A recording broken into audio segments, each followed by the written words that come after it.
Chapter 2: The Intruder. The shop was still, too still. The ticking clocks, once a comforting rhythm, now grated on Elias's nerves, their irregular beats setting his teeth on edge. His breath fogged faintly in the cool air as he stared at the note in his trembling hands. Time is running out. He folded it carefully, trying to suppress the shiver that threatened to take hold of him. It wasn't just the words. It was the fact that someone had been in his shop, someone who had moved silently enough to evade him and vanish without a trace. Elias glanced toward the door, still locked. The windows, unbroken. Whoever had been here hadn't forced their way in. They had either picked the lock or had a key. "Focus," he muttered, forcing himself to breathe deeply. He slid the note into his pocket beside the discs and grabbed the candlestick again. Its weight was reassuring, a solid comfort against the creeping unease in his chest.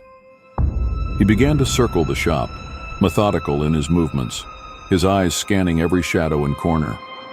Rows of antique clocks loomed around him, their polished faces gleaming faintly in the dim light. The faint hum of their ticking seemed to grow louder with each step, filling the silence like an accusing whisper. He crouched low to check under the counter. Empty, the space behind the shelves clear. Even the narrow gap between the display case and the wall was devoid of anything suspicious. But as he straightened, something caught his eye, a faint trail of wet footprints leading from the counter to the back room.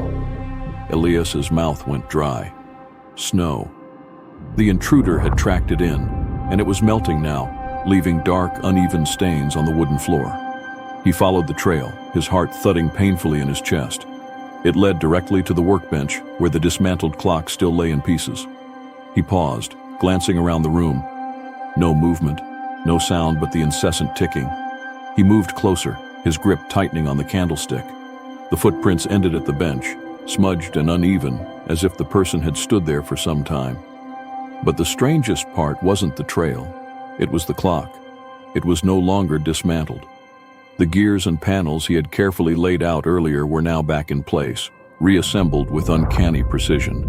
The sealed back panel, which he had spent an hour prying open, was perfectly restored, as if it had never been tampered with. Elias blinked, stepping closer. His tools were still where he had left them, scattered across the bench. But the clock itself looked pristine, its brass casing gleaming faintly in the lamplight. "How?" he murmured, his voice barely audible. He reached out hesitantly, his fingers brushing the surface. The metal was cold to the touch, almost unnaturally so. As his hand moved, the clock began to tick, a soft, deliberate sound that sent a shiver up his spine. Elias pulled his hand back, his gaze darting around the room. There was no sign of anyone, but someone had been here, someone who knew exactly how to fix a clock that defied explanation. He glanced toward the discs in his pocket, the weight of them suddenly feeling heavier. Did the intruder know about them? Had they come for the discs and changed their mind?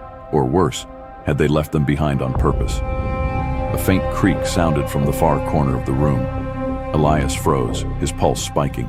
The corner was shrouded in shadow, the light from the desk lamp not quite reaching it. He gripped the candlestick tighter, his knuckles white. "Who's there?" he called, his voice low and firm. No answer. He took a cautious step forward, his free hand fumbling for the light switch on the wall. The creak came again, softer this time, like the whisper of old wood under careful weight. His fingers found the switch, and with a click, the overhead light flared to life. The corner was empty. Elias exhaled shakily, lowering the candlestick slightly. He stepped closer, scanning the area. Nothing. Just the same shelves of cluttered curiosities that had always filled his shop. But then he saw it, a small, dark object resting on the floor near the base of the shelf. He crouched, his brow furrowing as he picked it up. It was a key. The metal was old, tarnished with age, but the design was intricate, its bow shaped like a series of interlocking gears. Elias turned it over in his hand, noting the strange symbols etched along its shaft. This wasn't his key. It didn't fit any lock in his shop. "What the hell is going on?" he muttered, rising to his feet. The ticking of the clock seemed louder again, a cacophony of uneven beats that filled the room like a warning. He stared at the key, his mind racing. Whoever had been here hadn't just left him a note. They had left him a puzzle. But why? A sharp knock on the front door shattered his thoughts. Elias whipped around, the candlestick raised defensively. His heart pounded as he edged toward the door, the key still clutched in his hand. The knock came again, louder this time, accompanied by a muffled voice.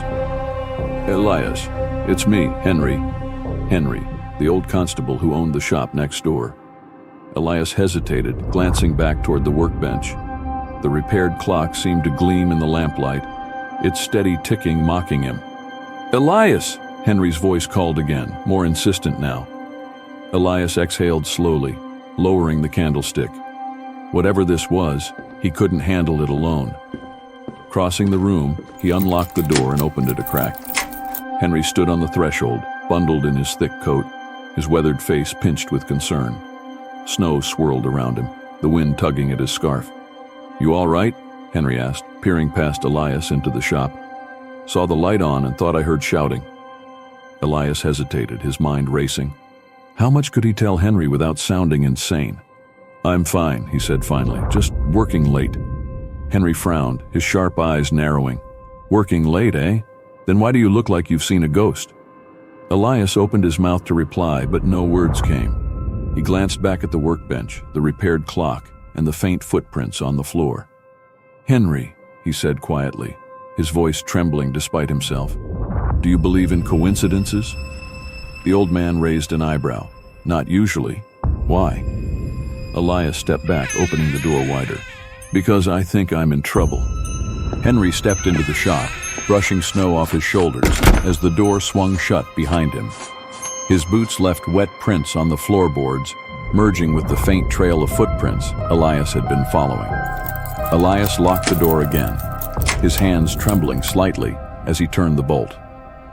The air in the shop felt heavy, the ticking clocks surrounding them filling the silence like a warning. Henry gave him a long, steady look. "You look like you've seen a ghost," he said, unwinding his scarf. His eyes swept the room. "The lights were on late, and I thought I heard movement. Is something wrong?" Elias hesitated, glancing back at the workbench. The clock seemed to hum with an almost malevolent presence, its ticking faint but relentless. He rubbed the back of his neck, trying to find the right words. "It's complicated," Elias finally said. Henry frowned, stepping closer. "You're jittery, nervous. Did someone come by, or—" He paused, lowering his voice. "Are you in some kind of trouble?" Elias nodded slowly, his mind racing. "I don't know how to explain it, but something is going on. Someone came here, a woman. She brought me this clock." Henry's eyes narrowed. "What's so special about it?" Elias exhaled slowly, gesturing toward the back room. "Come with me, I'll show you." Henry followed him, his boots creaking softly against the wooden floor. The warmth of the desk lamp cast long shadows across the workbench, illuminating the repaired clock and the scattered tools. Henry frowned, leaning in to examine the clock. "This is it?" he asked. "Looks like any other old mantelpiece clock to me." "It's not," Elias said, his voice tense. He reached into his pocket and pulled out the discs, holding them up for Henry to see. "These were inside it, look at them." Henry took the discs carefully, his brow furrowing as he turned them over in his hands.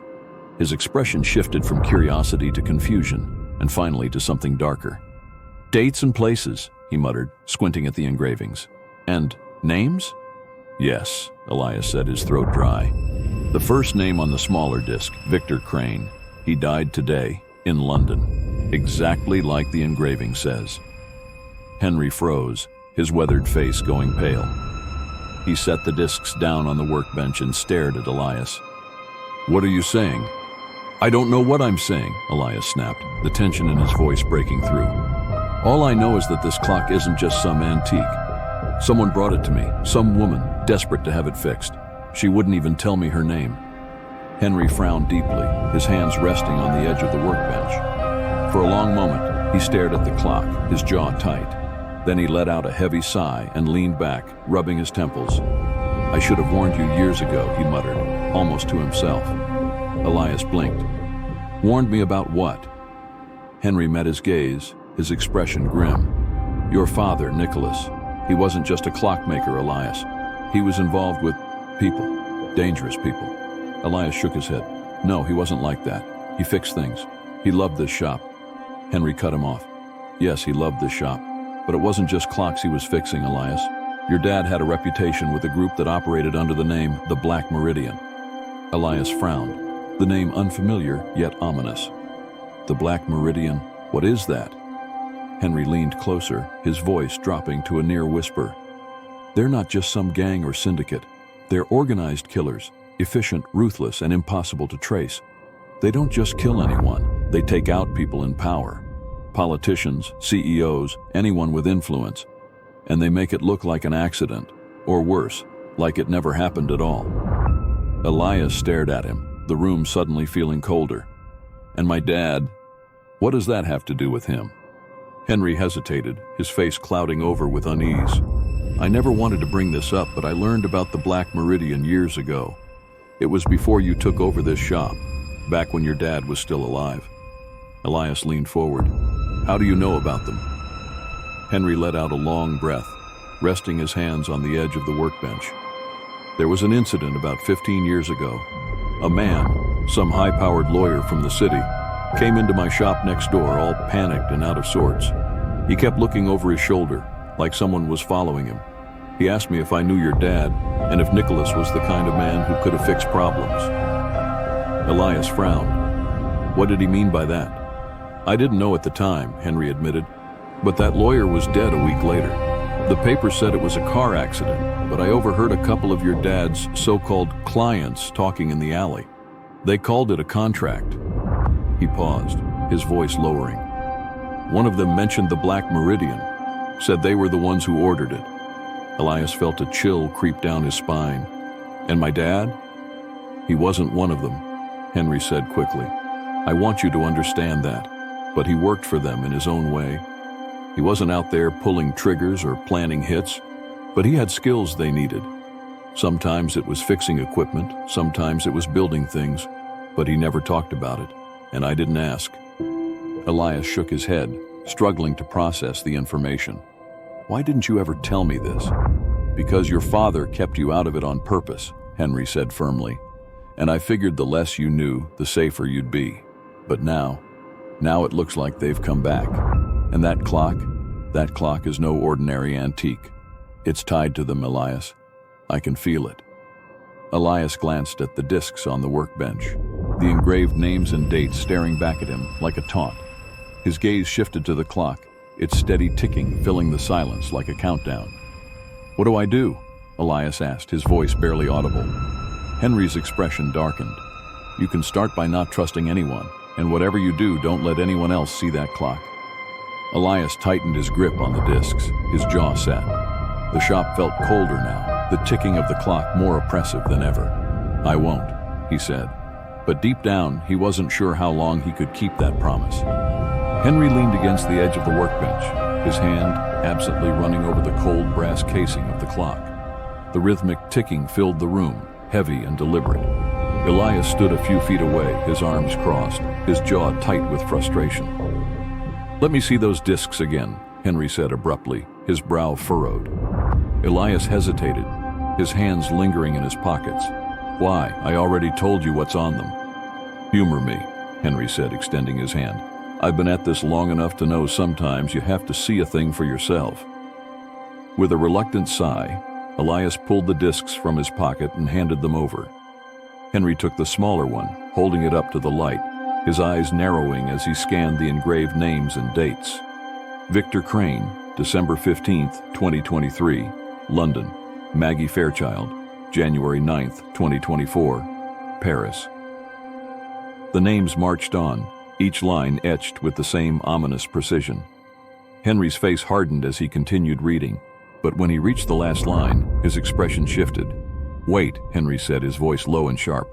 What is this? Elias frowned, stepping closer. What? Henry held the disc out, pointing to the final entry.